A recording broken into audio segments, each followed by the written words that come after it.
Okay, we have a read. This read is for uh, Natalie.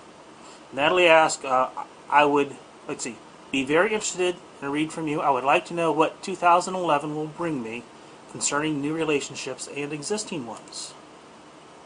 Okay, so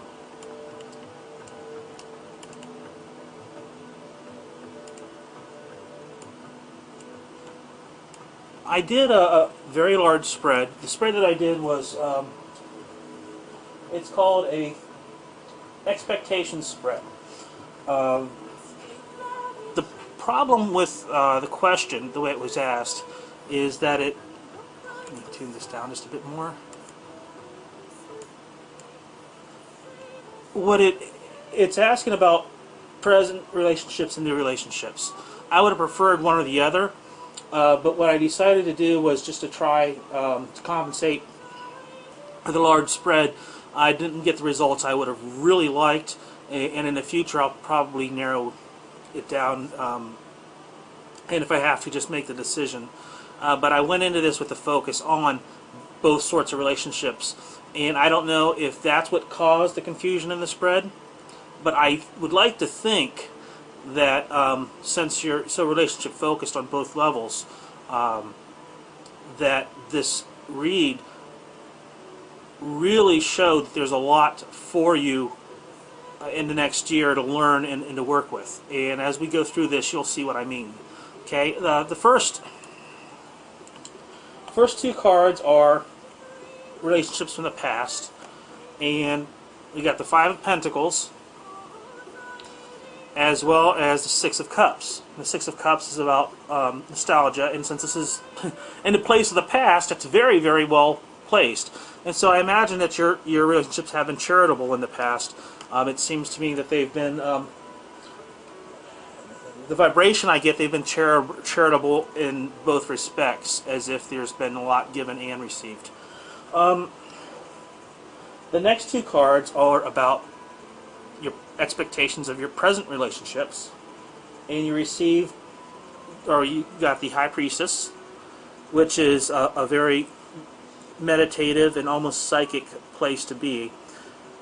It's very fertile as well. So this, I get that you don't take your relationships lightly, and since you're asking about this, it's also kind of very apt that you in this place you got Judgment as well, which is about renewal.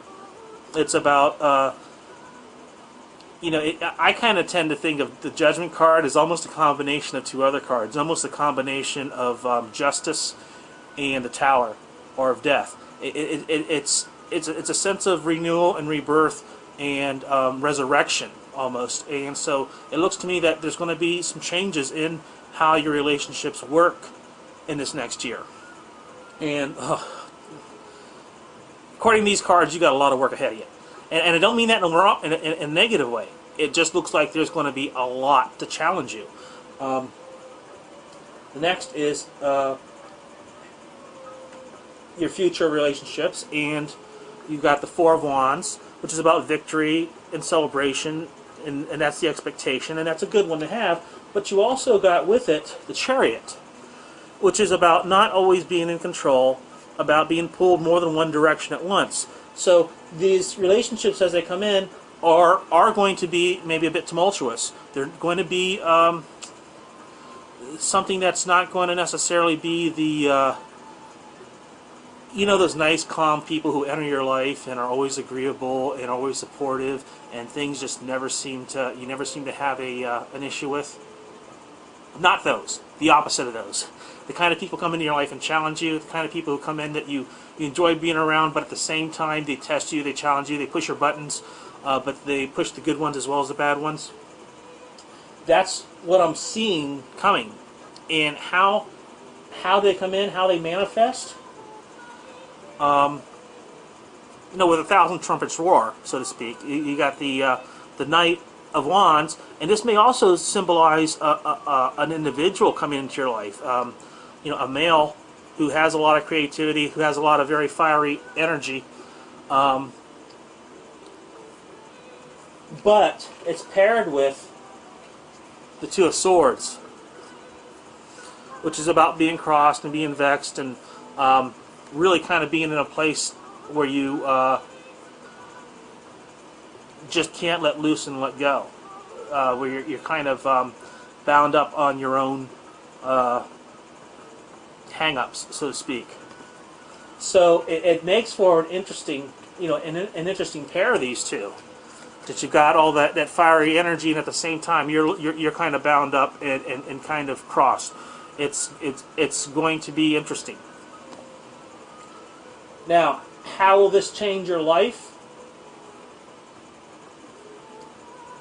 In the place of how this manifests and changes your life, you drew the Queen of Cups, which is about the beloved card.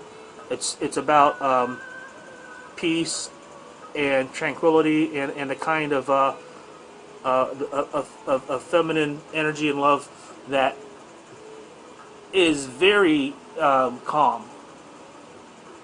But with it, you also drew the Queen of Swords, which is sort of pensive, kind of, grit your teeth and bear it kind of thing. And the fact that you drew queens in both of these places, it says to me that there's going to be almost an elevation of yourself in this next year. That your relationships are going to put you on the throne, so to speak. And as they do that, there's growth and change for you. Now, that's the next set of cards in the expectation spread, is how does this cause you to grow and change? And drew the Tower, which is about clearing away the old to make way for the new. Okay, I'm still not getting this. This camera angle is rough. Okay, and you also drew the Moon, which is about confusion, feminine energy. They say that in some cards there's 3 faces of the feminine in the Moon. It's basically, yeah, you're going to have a lot of interesting experiences this year. There may be someone coming into it, as I say, an individual that's going to be part of the shakeup. And this is the thing that I'm glad it ended on. You do have an outcome card in this spread. And the outcome card in this spread is the Knight of Cups, which is a wonderful card. Let me do this a little. Which is a wonderful card to get for a relationship spread.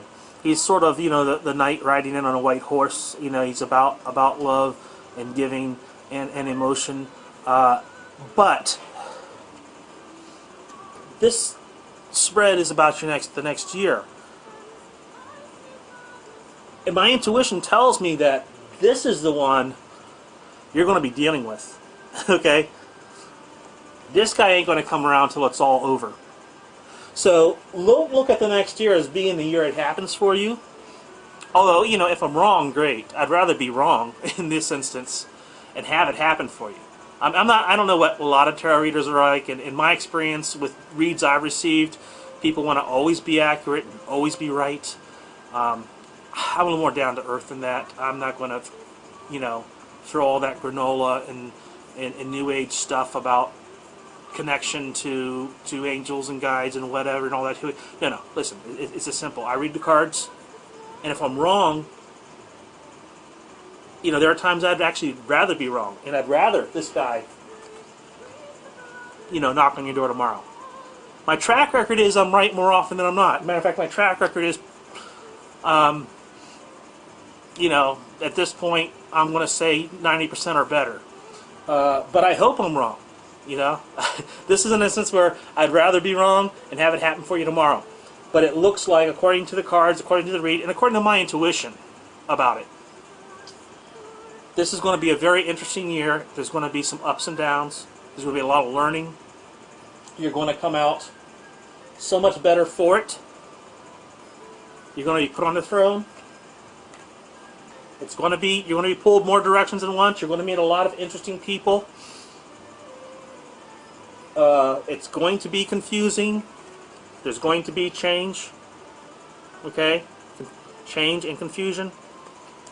But just remember, no matter how tumultuous it gets, this is what it's leading to. It's preparing you. And you'll learn in life that a lot of times we have these situations. And you know, you're probably attracting it. The fact that you asked about relationships, there's probably part of your inner being that's saying, you know, I know what I want, and I also know this person isn't ready to receive it yet. So we're going to put them through the paces first. And that's what I get is going to happen. So good luck to you. Keep in touch. Let me know how this turns out for you. And blessings to you.